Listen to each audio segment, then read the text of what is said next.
사랑하는 성도 여러분, 그리고 진리의 말씀을 사모하는 모든 분들, 평안하셨습니까? 오늘 여러분의 삶과 영혼에 큰 축복이 될 하나님의 귀한 말씀을 나누고자 합니다. 마음의 문을 활짝 여시고 지금부터 우리 함께 하나님의 말씀을 깊이 묵상하는 시간을 갖겠습니다. 이것은 단순히 제가 전하는 설교가 아니라 우리 모두가 함께 하나님의 뜻을 깨달아가는 소중한 배움의 여정입니다.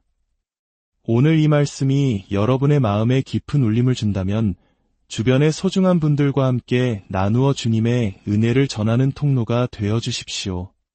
구독과 좋아요를 통해 저희가 계속해서 귀한 말씀을 전하는데 큰 힘을 보태주시면 감사하겠습니다. 여러분의 작은 참여가 하나님의 나라를 확장하는 귀한 씨앗이 될 것입니다. 자, 이제 성경책이나 메모할 것을 준비해 주십시오. 오늘 우리가 함께 나눌 말씀은 마태복음 15장 21절에서 29절까지입니다. 오늘 말씀의 주제는 선을 넘는 믿음입니다. 진정한 믿음은 결코 한자리에 안주하지 않습니다. 조용히 앉아 침묵하지 않습니다. 정해진 경계선 안쪽에만 머무르지도 않습니다. 여러분의 마음속에 진정한 믿음이 자리 잡는 순간 그 믿음은 선을 넘기 시작할 것입니다. 장벽을 허물고 굳게 닫힌 문을 두드릴 것입니다. 거친 강물을 헤엄쳐 건너고 가장 높은 나무 위로 올라가는 것과 같습니다. 믿음은 본질적으로 역동적입니다. 수동적이거나 무관심하지 않습니다. 때로는 너무나도 강렬해서 무릎과 손으로 바닥을 기어서라도 주님의 옷자락을 만지게 합니다. 주위에서 모두가 조용히 하라고 말려도 더 큰 소리로 주님을 부르게 만드는 힘, 그것이 바로 믿음입니다. 믿음은 언제나 경계선을 넘습니다. 오늘 본문인 마태복음 15장 21절 말씀을 함께 읽겠습니다. 예수께서 거기서 나가사 두로와 시돈 지방으로 들어가시니 가나안 여자 하나가 그 지경에서 나와서 소리질러 이르되 주 다윗의 자손이여 나를 불쌍히 여기소서 내 딸이 흉악하게 귀신 들렸나이다 하되 예수는 한 말씀도 대답하지 아니하시니 제자들이 와서 청하여 말하되 그 여자가 우리 뒤에서 소리를 지르오니 그를 보내소서. 예수께서 대답하여 이르시되 나는 이스라엘 집에 잃어버린 양 외에는 다른 데로 보내심을 받지 아니하였노라 하시니 여자가 와서 예수께 절하며 이르되 주여 저를 도우소서. 대답하여 이르시되 자녀의 떡을 취하여 개들에게 던짐이 마땅하지 아니하니라. 여자가 이르되 주여 올소이다마는 개들도 제 주인의 상에서 떨어지는 부스러기를 먹나이다 하니 이에 예수께서 대답하여 이르시되 여자여 내 믿음이 크도다 내 소원대로 되리라 하시니 그때로부터 그의 딸이 나으니라. 아멘. 살아계신 하나님 아버지, 이 시간 저희에게 임재하여 주시옵소서. 당신의 위대하신 뜻을 믿고 놀라운 일들을 기대합니다. 주님께서 우리의 삶에 의미 있는 방식으로 역사하시고 모든 질병을 치유하실 것을 믿습니다. 지금 이 순간에도 육신의 고통으로 아파하는 이들이 있습니다. 마음의 병으로 신음하는 이들도 있으며 상처받은 심장으로 고통받는 이들도 있습니다. 주님, 그들에게 필요한 모든 것을 채워주시는 치유의 능력이 되어 주시옵소서. 만져주시고 고쳐주시고 구원하여 주시옵소서. 모든 것을 하실 수 있는 주님을 신뢰하며 오늘 밤 우리 삶의 모든 것을 행하실 주님을 믿습니다. 예수님의 이름으로 기도합니다. 아멘. 우리 마음속으로 함께 고백해 봅시다. 나는 하나님께서 모든 것을 하실 수 있음을 믿습니다.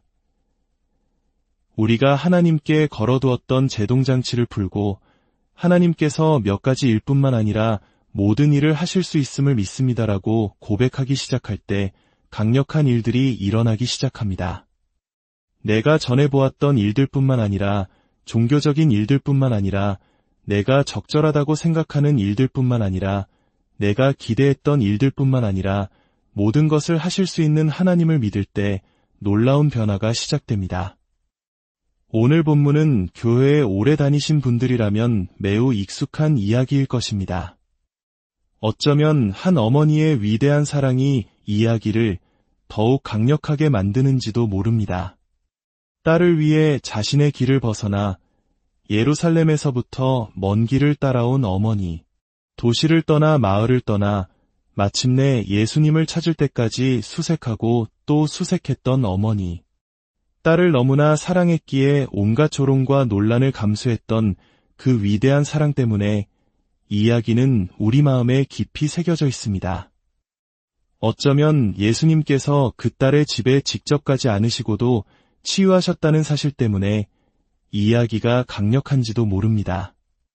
예수님은 단지 멈추어 서서 한마디 말씀만 하셨을 뿐인데 그 말씀이 어머니보다 먼저 집에 도착했습니다. 손을 얹거나 만지거나 어디론가 가실 필요 없이 그 자리에서 말씀만으로 치유하시는 예수님의 권능. 그것이 우리를 놀라게 합니다. 오늘 우리는 이 말씀을 더 깊이 파고들어 하나님의 놀라운 역사를 체험하게 될 것입니다. 이 말씀을 이해하기 위해 우리가 가장 먼저 주목해야 할 부분이 있습니다. 바로 예수님께서 두로와 시돈 지방으로 가셨다는 사실입니다. 우리는 중동의 지리와 역사에 익숙하지 않기 때문에 두로와 시돈이라는 지명이 주는 의미를 쉽게 지나칠 수 있습니다. 하지만 예수님께서 그곳으로 가셨다는 것은 엄청난 의미를 담고 있습니다.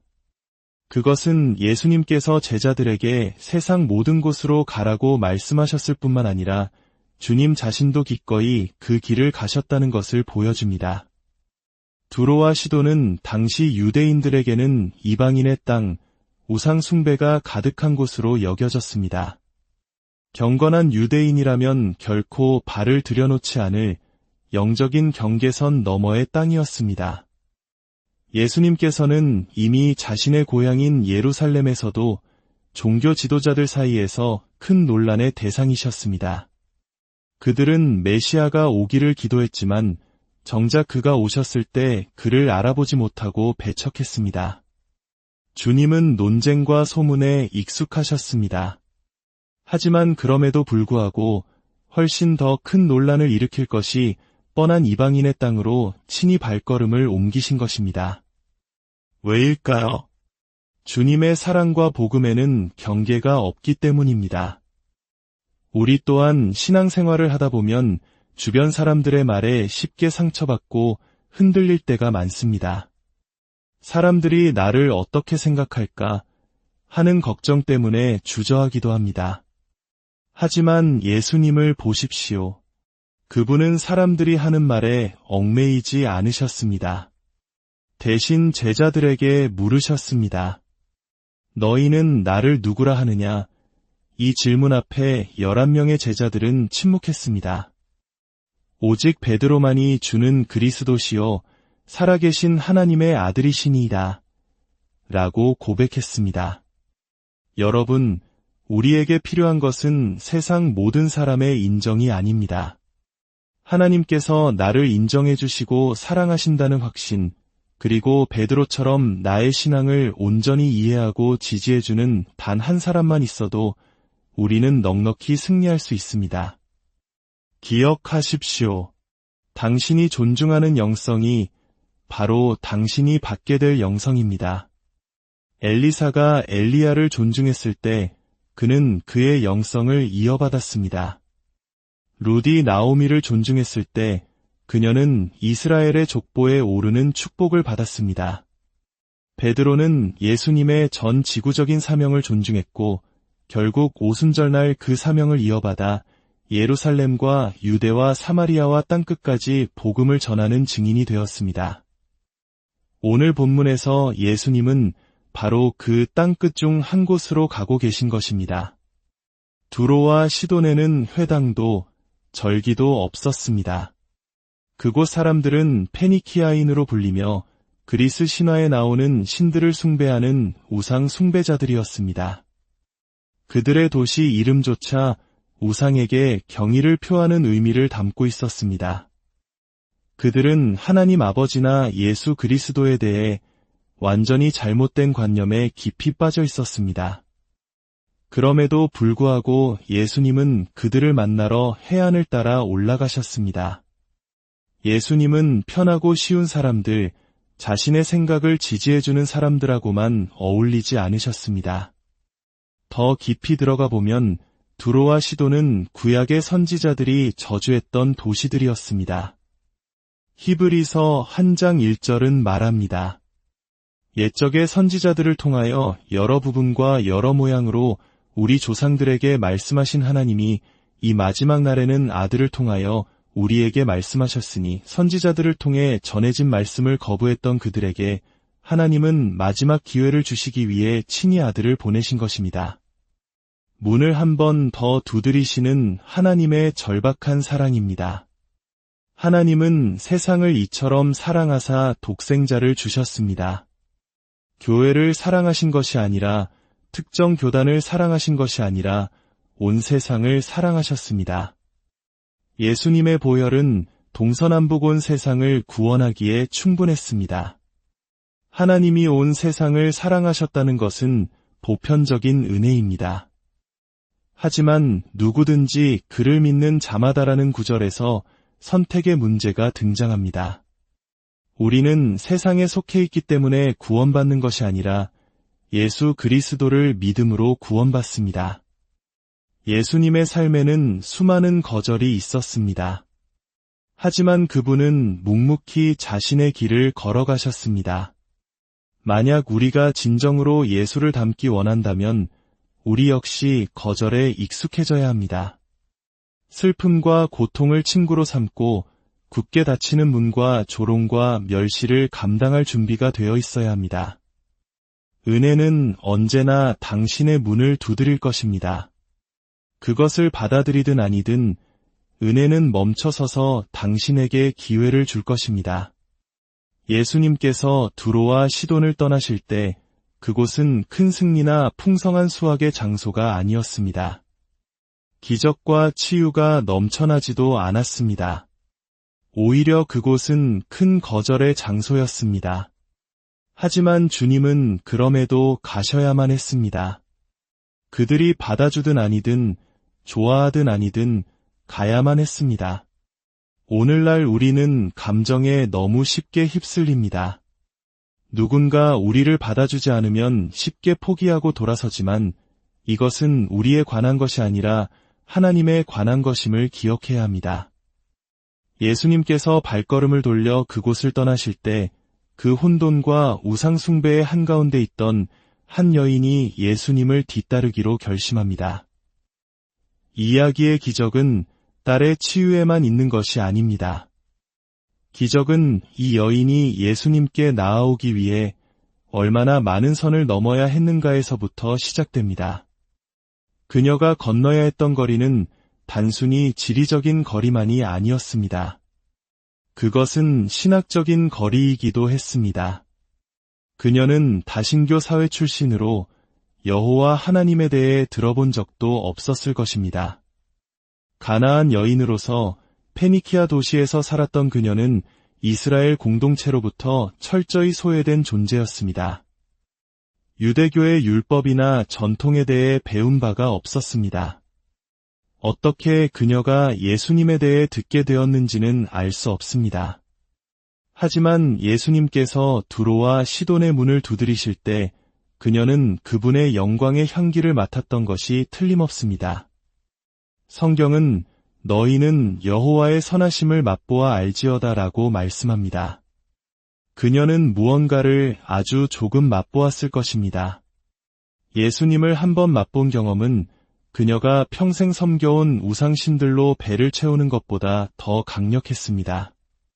예수님을 한번 맛본 경험은 그녀의 삶을 둘러싼 모든 전통보다 더 강력했습니다. 예수님을 한번 맛본 경험은 아픈 딸을 홀로 집에 남겨두고 낯선 일을 찾아 수마일을 여행하게 만들기에 충분했습니다. 대부분의 경우 우리는 예수님께서 우리에게 오시는 것을 봅니다.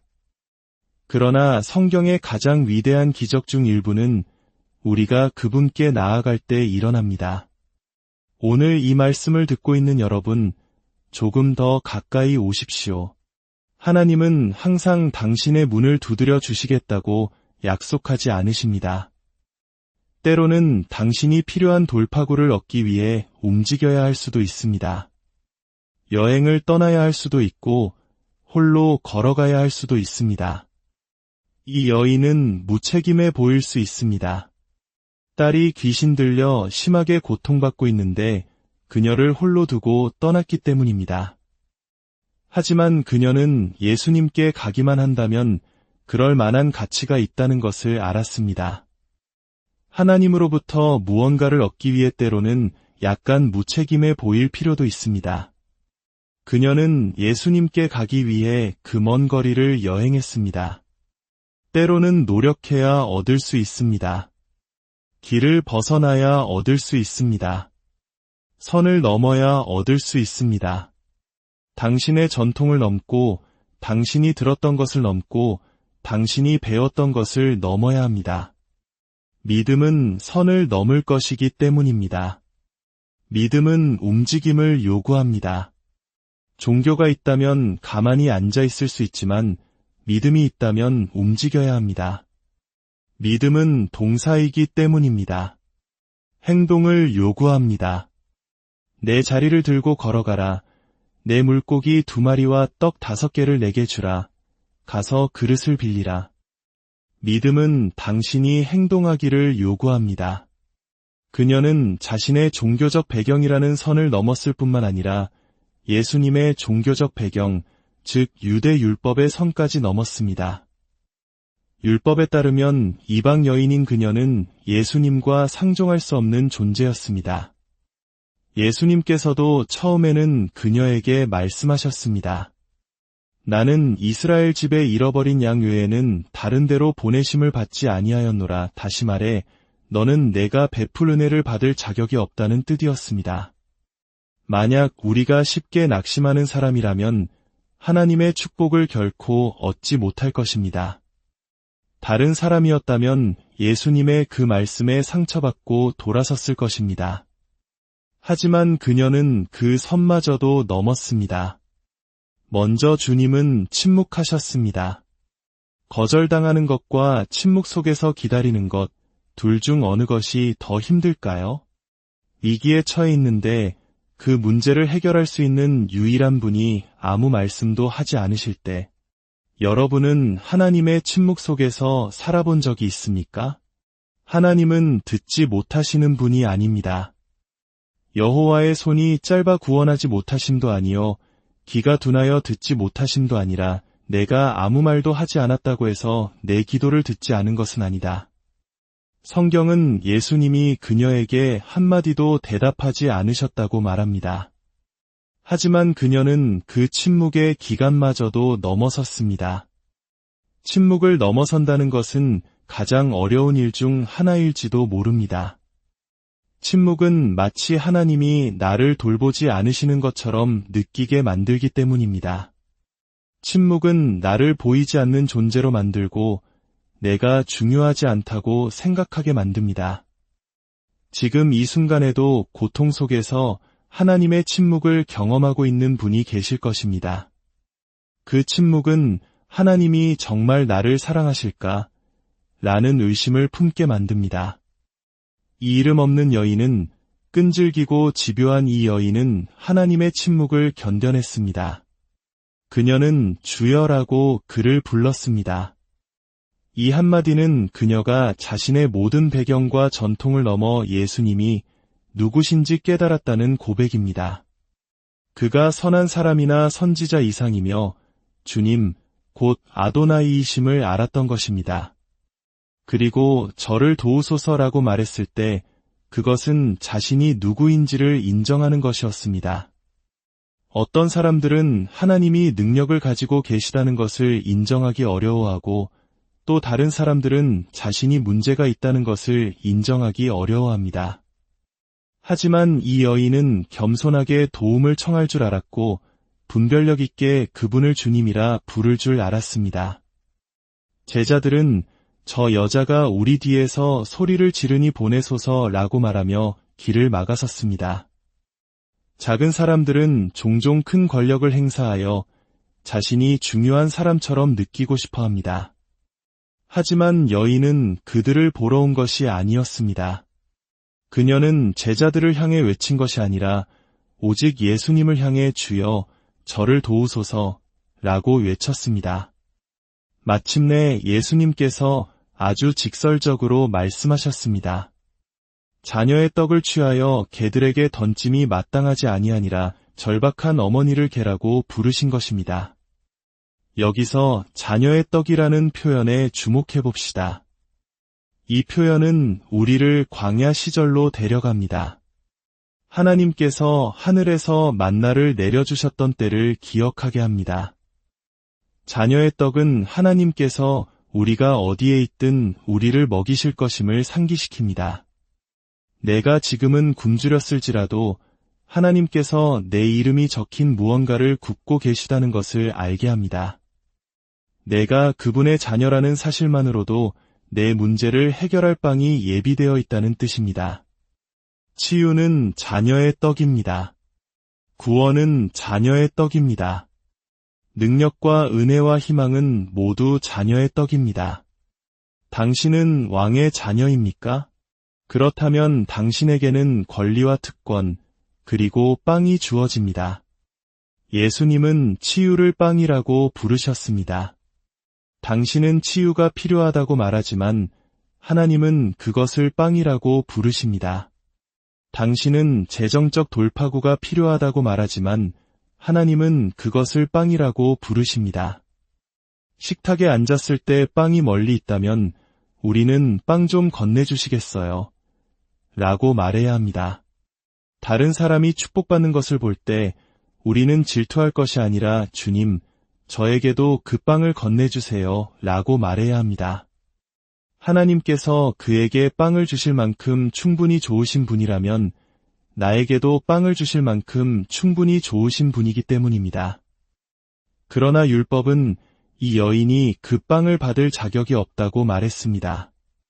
하지만 그녀는 주님을 쫓아왔습니다.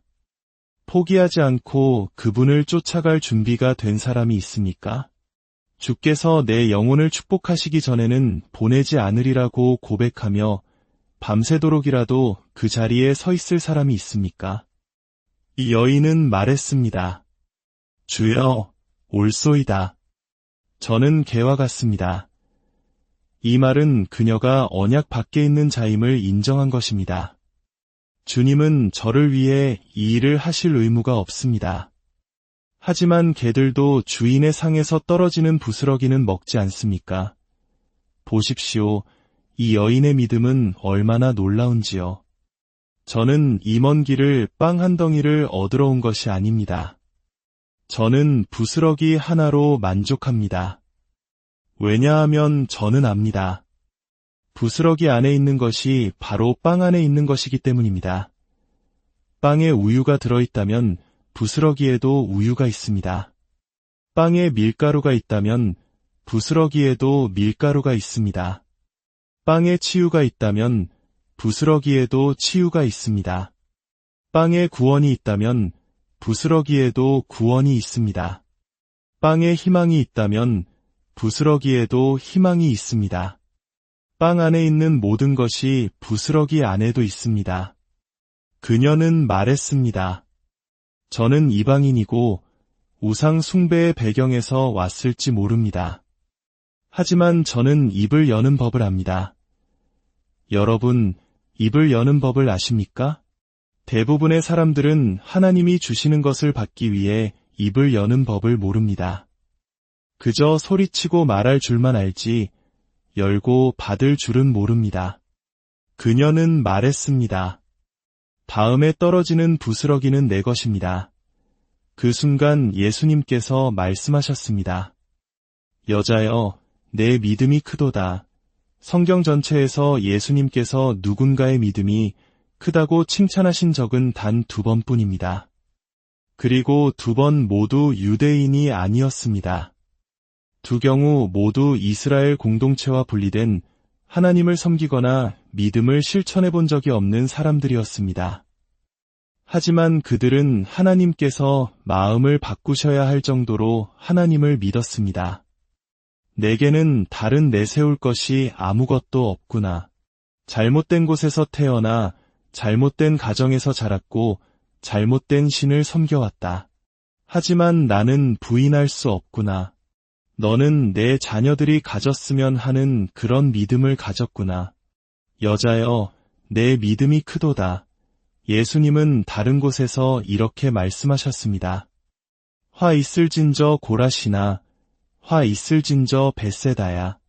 너희에게 행한 모든 권능을 두로와 시돈에서 행하였더라면 그들이 벌써 베옷을 입고 제에 앉아 회개하였으리라. 예수님은 자신의 백성에게 수많은 기적을 행하셨지만 그들은 익숙함 때문에 감사할 줄 몰랐습니다.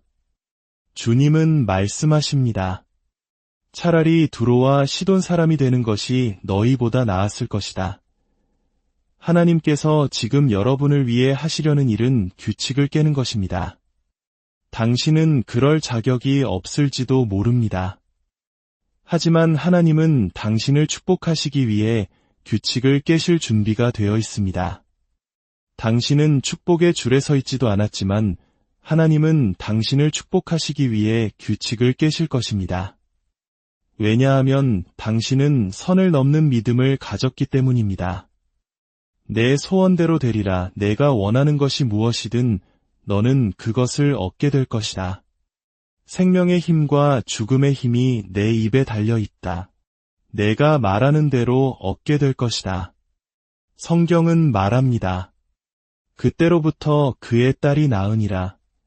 그때로부터 라는 말은 딸이 집에 돌아간 후에 나아진 것이 아니라는 뜻입니다. 열이 다음 주에 내린 것이 아니라는 뜻입니다. 어머니가 집으로 돌아가는 그 길 위에서 바로 그 시간에 딸에게 붙어있던 모든 것이 떠나가야만 했습니다. 바로 이 시간 여러분을 괴롭히던 모든 세대적 저주가 끊어질 것을 선포합니다. 하나님께서 마귀는 거짓말쟁이라고 말씀하십니다. 제가 그 저주를 끊습니다. 그 저주를 깨뜨립니다. 1시간은 60분입니다. 하나님께서는 60분 안에 모든 것을 바꾸실 수 있다고 말씀하십니다. 60년 동안 당신을 괴롭혔던 문제라도 60분이면 충분합니다. 지금이 당신의 변화의 시간입니다. 지금이 당신의 구원의 시간입니다. 지금이 당신의 돌파구의 시간입니다. 시계를 맞추십시오. 지금이 바로 그 시간입니다. 성경은 그녀의 딸이 단순히 나았다고 하지 않고 온전해졌다고 말합니다. 치유받는 것과 온전해지는 것은 다릅니다. 저는 치유는 받았지만 여전히 온전하지 못한 사람들을 많이 압니다. 하지만 앞으로 60분 안에 하나님께서 무언가를 온전하게 만드실 것입니다. 당신은 저주가 깨어지고 하나님께서 모든 것을 완전히 돌이키시는 기적의 시간 속에 살고 있습니다. 하나님께는 단 60분이면 충분합니다. 단 1시간이 당신의 인생을 바꿀 수 있습니다. 단 한 통의 문자가, 단 한 통의 전화가, 하나님으로부터 오는 단 한마디의 말씀이 당신의 인생을 바꿀 수 있습니다. 이제 눈을 감고 입을 열어 하나님께 고백하십시오. 주님, 저는 준비되었습니다. 주인의 상에서 떨어지는 빵을 먹겠습니다. 이 말씀을 듣고 그냥 예전의 삶으로 돌아가지 않겠습니다. 이 말씀을 받기 위해 제 마음을 엽니다. 여러분의 입이 열리고 눈이 감겨 있으며 마음이 기도하고 있는 동안 하나님께서 당신에게 무언가를 내려주실 것입니다. 당신이 아직 여기 있는 이유입니다. 당신이 살아남은 이유입니다. 하나님께서 당신과 관련된 모든 것, 당신과 연결된 모든 것, 당신에게서 태어난 모든 것을 변화시킬 무언가를 당신 위에 떨어뜨리실 것입니다.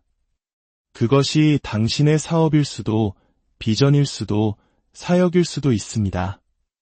마귀가 공격해왔던 바로 그것을 하나님께서 고치실 것입니다. 아버지 하나님, 지금 이 시간 이 자리에 기름 부으심이 임재합니다. 모든 열린 입을 찾아 그 안에 부스러기를 떨어뜨려 주시옵소서. 모든 수용적인 마음을 찾아 그 안에 빵 한 조각을 놓아 주시옵소서. 어머니가 입을 열었을 뿐인데 딸이 치유를 받았습니다. 이것이 세대적인 축복입니다. 당신이 먹는 무언가가 당신의 자녀를 변화시킬 것입니다. 이 말씀을 듣는 모든 성도님들의 가정과 삶 가운데 주님의 치유와 회복의 역사가 바로 이 시간 임하게 하여 주시옵소서. 모든 쓴 뿌리와 저주가 끊어지고 하나님의 온전하심이 강물처럼 흘러넘치게 하여 주시옵소서. 선을 넘는 믿음으로 주님 앞에 담대히 나아가는 우리 모두가 되게 하시고 주님의 크신 능력을 체험하는 복된 삶이 되게 하여 주시옵소서. 우리를 구원하신 주 예수 그리스도